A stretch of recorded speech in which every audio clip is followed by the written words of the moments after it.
Semua dimulai dari sini.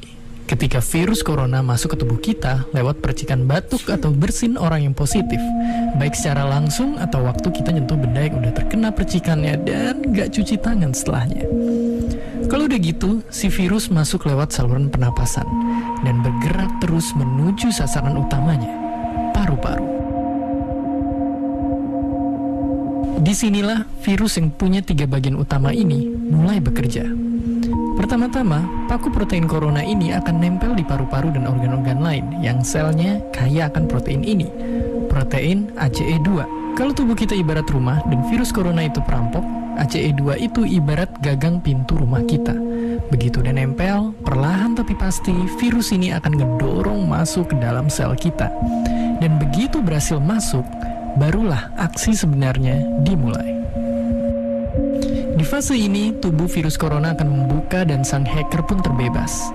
Dia akan ngehack inti sel sehat untuk nipu sistem imun tubuh kita biar nggak nyerang virusnya. Dan sekaligus ngebuat inti sel jadi memproduksi cikal bakal virus corona baru. Sel yang udah terinfeksi dan dihack ini selanjutnya akan terprogram untuk bunuh diri dan melepaskan jutaan virus corona yang siap nginfeksi dan ngehack sel-sel sehat lainnya. Ya, awalnya mungkin kita cuma kemasukan virus corona yang jumlahnya dikit, tapi dalam hitungan hari aja udah akan ada jutaan sampai miliaran virus corona baru, bikin paru-paru kita dipenuhi oleh mereka. Tapi ternyata, mimpi buruknya ada setelah ini. Ya, ketika virusnya udah menuhin paru-paru kita, sistem imun kita bakalan ngerespon ibarat polisi dan tentara yang meluncur ke tempat kejadian perkara. Tapi inilah yang bikin ngeri. Di sini, virus corona jadi penipu ulung yang bisa ngakalin sistem imun kita. Mereka bikin sistem imun nyerang membabi buta, termasuk nyerang sel-sel sehat kita. Mereka jadi nggak tahu mana kawan, mana lawan, dan perlahan-lahan jadi senjata makan tuan. Buat sebagian besar kasus, kejadian ini emang nggak berlangsung lama.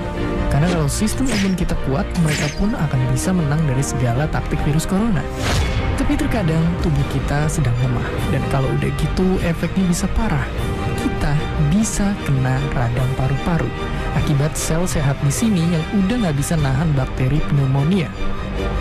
Malahan buat kasus yang kritis, bakteri ini nggak berhenti di sana.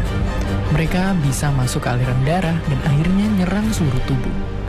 Kalau udah begini, bernapas saja bakalan susah banget, dan hidup kita ada di tahapan yang sangat kritis.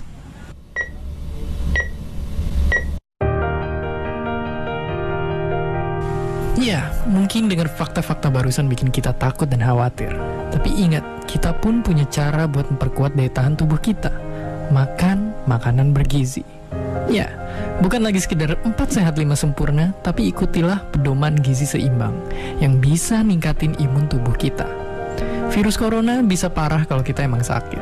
Tapi kalau tubuh kita sehat, kita punya harapan untuk bertahan. Dan seperti biasa, terima kasih. Sekarang teman-teman sudah paham ya tentang bagaimana virus corona bisa menyerang tubuh kita? Nah, kita latihan menjawab soal berikut ini ya. Bagaimanakah